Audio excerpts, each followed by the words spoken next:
నేను 10 సూత్రాలు పెట్టుకొని స్వర్ణాంధ్రప్రదేశ్ పోతున్నాం. అంటే నేను చాలా స్పష్టంగా వాటర్ సెక్యూరిటీ, నీటి భద్రత. ఈరోజు ఏప్రిల్లో ఉన్నాం. దగ్గర 60% రిజర్వాయర్లో నీళ్లున్నాయి. అన్ని రిజర్వాయర్లు కళకళలాడుతున్నాయి. ఈసారి సోమశిల, కందలేరు కూడా ఫుల్గా నిండింది. 2 పంటలకు నీళ్లు ఇచ్చాం. నెల్లూరు జిల్లా రైతాంగం చాలా ఆనందంగా ఉన్నారు. అది ఈ ప్రభుత్వం యొక్క పట్టుదలని మరొకసారి మీ అందరికీ విజ్ఞప్తి చేస్తున్నా. నేను మిమ్మల్ని అందరిని కోరేది ఇదే కాదు, ఈ స్ఫూర్తి ఇట్లనే కంటిన్యూ కావాలి. ఏ పరిస్థితిలో ఈ ప్రభుత్వం వచ్చామో ఒక్కసారి మీరు నెమరేసుకోవాలి. 5 సంవత్సరాలు అరాచక పాలన, విధ్వంస పాలన. నేను 4వసారి ముఖ్యమంత్రి, 15 సంవత్సరాలు ప్రతిపక్ష నాయకుడిని. నా జీవితంలో ఇలాంటి పార్టీని, ఇలాంటి వ్యక్తిని చూడలేదంటే అతిశయోక్తి కాదని మరొకసారి మీకు విజ్ఞప్తి చేస్తున్నా. మొత్తం రాష్ట్రం అంతా విధ్వంసం అయింది. బటన్ నొక్కే కార్యక్రమం అనేవాడు, ఒట్టొట్టే బటన్ కూడా అప్పుడప్పుడు నొక్కేవాడు. ఈరోజు మీ స్ఫూర్తిని చూశాను. నేను ఎవరిని బలవంతం చేయలేదు. మీరు స్వచ్ఛందంగా ఇంత పెద్ద ఎత్తున వస్తున్నారంటే అది సుపరిపాలనకు నాంది, ఉదాహరణ అని చెప్పి కూడా నేను మీకు తెలియజేస్తున్నా. ఈరోజు మీ వింజమూరుకు వచ్చినప్పుడు నాకు చాలా ఆనందం. ఇక్కడి నుంచి నేరుగా ఒంటిమిట్టకి వెళ్తున్నాను. అక్కడ ఈరోజు సీతారామ కళ్యాణం కూడా జరుగుతుంది. అలాంటి శుభ సందర్భంలో నేను ఇక్కడికి వచ్చాను. రెండో విషయం కూడా మీరు గుర్తుపెట్టుకోవాలి. ఈరోజే ఒక చరిత్ర, 3 ముక్కలాట, 3 రాజధానులు, రాష్ట్రాన్ని విధ్వంసం చేసి ఆనందం పొందారు. మొన్న కూడా నేను ఒక చట్టం తీసుకొచ్చే మునుపు కేంద్రం ఒక తీర్మానం పంపిస్తే ఇమ్మీడియట్గా చేస్తామని అడిగితే నేను మేఘాలపైన అసెంబ్లీ సమావేశం పెట్టి ఢిల్లీకి పంపించాం. అసెంబ్లీ సమావేశాలకు కూడా రాలేదు. అది ఒక రాజకీయ పార్టీ, ఎట్లా ఊహిస్తారో మీరు నాకు అర్థం కాల. ఇంకా ఎవరైనా ఈ రాష్ట్రంలో వైఎస్ఆర్ కాంగ్రెస్ పార్టీ అని చెప్పుకోవాలంటే సిగ్గుపడాలి తప్ప అలాంటి పార్టీ వల్ల మనకు వచ్చే లాభం ఏమీ లేదని కూడా మరొకసారి విజ్ఞప్తి చేస్తున్నాను. ఈరోజు పార్లమెంట్లో కేంద్ర ప్రభుత్వం బిల్లు ప్రవేశపెట్టారు. రేపు రాజ్యసభకు కూడా వస్తుంది. ఇంకా రాబోయే రోజుల్లో అమరావతిని ఇంచు కూడా కదిలించలేరు. అమరావతి ప్రజా రాజధాని, అవునా కాదా? ఆంధ్రప్రదేశ్ రాష్ట్రానికి ఏకైక రాజధాని అదే అమరావతి. అమరావతి రాజధాని వాళ్ళు గట్టిగా చప్పట్లు కొట్టి మీ హర్షాన్ని, ఆమోదాన్ని తెలియజేయండి.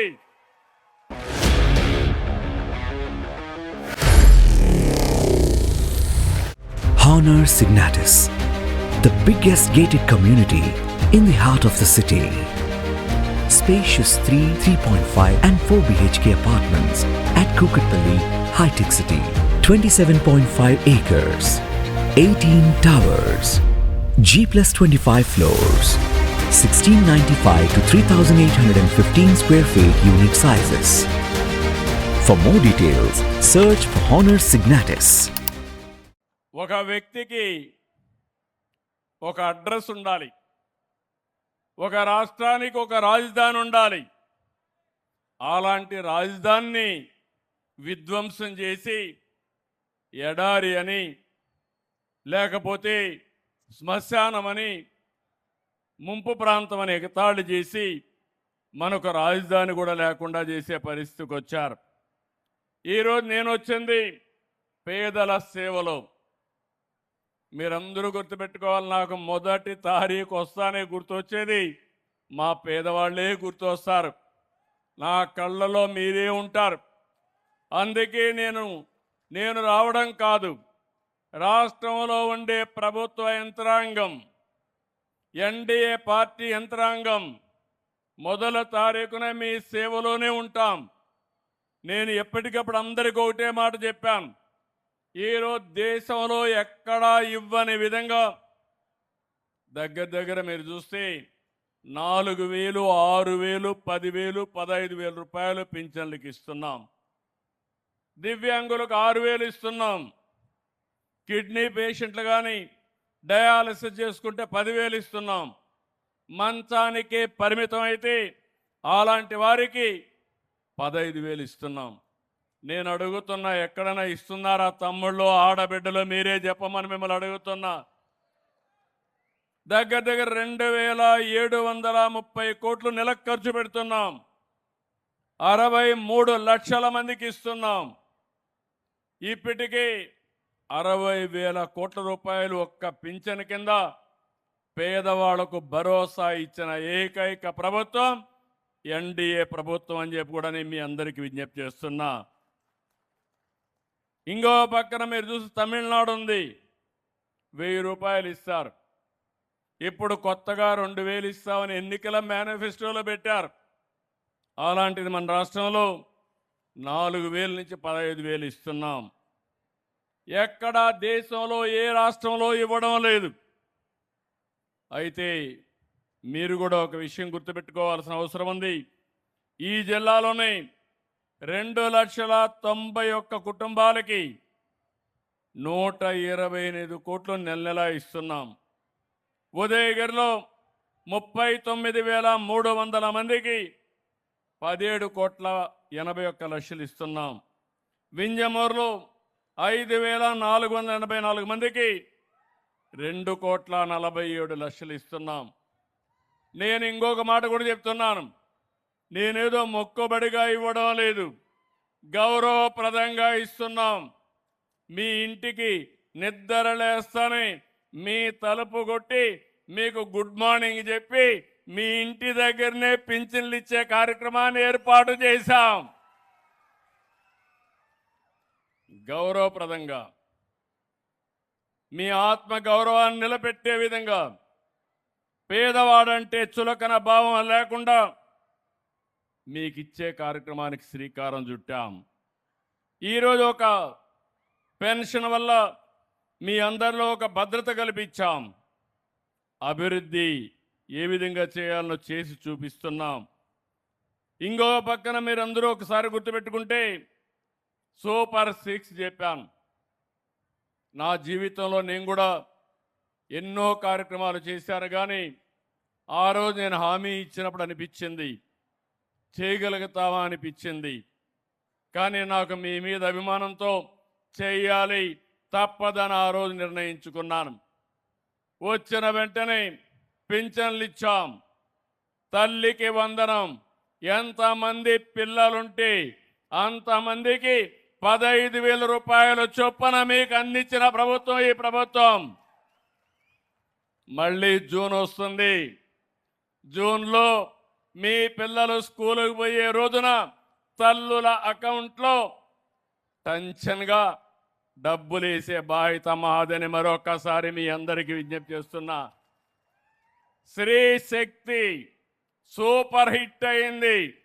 మొన్నటి వరకు మా ఆడబిడ్డలు బయట పోవాలంటే ఆలోచించేవాళ్ళు.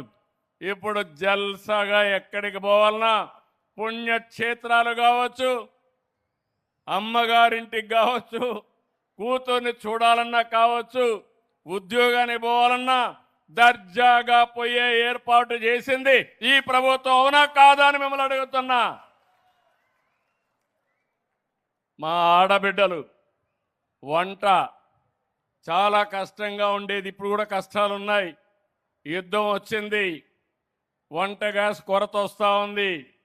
అయినా ఎక్కడ కూడా ఎన్ని ప్రయత్నాలు చేయాలో అన్ని ప్రయత్నాలు చేస్తున్నాం. నేను ఒకటే మీ అందరినీ కోరుతున్నాను. ఈరోజు మీరు చూస్తే 3 ఒరిజినల్గా దీపం కింద ఆడబిడ్డలు గ్యాస్ సిలిండర్తో వంట చేయొచ్చని చేసింది నేనే చేశాను కంబైన్డ్ ఆంధ్రప్రదేశ్లో. ఇప్పుడు 3 సిలిండర్లు ఉచితంగా ఇస్తున్నాం. రేపు రాబోయే రోజుల్లో మీ దగ్గర ప్రాంతాల్లో పైపులో కానీ గ్యాస్ వస్తే పిఎన్జి తీసుకోమంటున్నాను. దానికి కూడా 2 నెలలకు ఒకసారి 200 రూపాయలు మీ అకౌంట్లో వేస్తాం. అంటే మొత్తం కలిసి 400 వేస్తాం. అంటే సంవత్సరానికి 2400 రూపాయలు ఎవరైనా పైపుడు గ్యాస్ను తీసుకుంటే మీకు ఇచ్చే బాధ్యత నాదని మరొక్కసారి విజ్ఞప్తి చేస్తున్నా. దానివల్ల యాక్సిడెంట్లు తగ్గుతాయి, మనకు సులభం అవుతుంది. అన్నదాత సుఖీభవ ఈ కార్యక్రమానికి శ్రీకారం చుట్టాం. ఈరోజు అన్నదాత సుఖీభవ కింద మొన్నే మీ అకౌంట్లో డబ్బులు వేసాను. కేంద్రం 6,000, రాష్ట్రం 14,000 రూపాయలు ఇస్తున్నాం. ఇప్పుడే నేను మైక్రో ఇరిగేషన్ చూశాను. ఇలాంటి ఉదయగిరి ప్రాంతంలో మైక్రో ఇరిగేషన్ చాలా పెద్ద ఎత్తున ఉపయోగపడుతుంది. ఇప్పుడే ఎమ్మెల్యే చెప్పాడు, ఈ చెరువుకు నీళ్లు ఇవ్వడమే కాదు, ఈ సంవత్సరం వెలుగొండ ప్రాజెక్టు పూర్తి చేసి నీళ్లు తీసుకొచ్చి ఆ తర్వాత ఉదయగిరి ప్రాంతానికి కూడా నీళ్లు తీసుకొచ్చే బాధ్యత ఈ ప్రభుత్వం తీసుకుంటాం.